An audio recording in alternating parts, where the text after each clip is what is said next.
Months of the year. You ready? Enero, January. Febrero, February. Marzo, March. Abril, April. Mayo, May. Junio, June. Julio, July. Agosto, August. Septiembre, September. Octubre, October. Noviembre, November.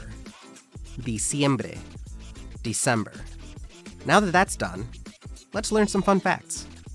Did you know that the word abril comes from the Latin word aperire, meaning to open, which refers to the opening of the buds and flowers, signifying the start of spring?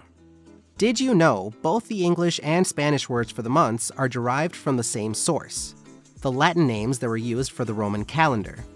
However, while the English names have undergone multiple modifications over the years, the Spanish names have remained largely unchanged from the originals. Did you know that the Spanish and English months are cognates, meaning that they come from the same roots and are essentially the same in English and Spanish, aside from the first month, enero? This makes it extremely simple to memorize the names of the months and recognize them instantly. Well, that's it for this video. If you liked it or learned anything new, make sure to like and subscribe. And as always, we'll see you guys tomorrow. Adios.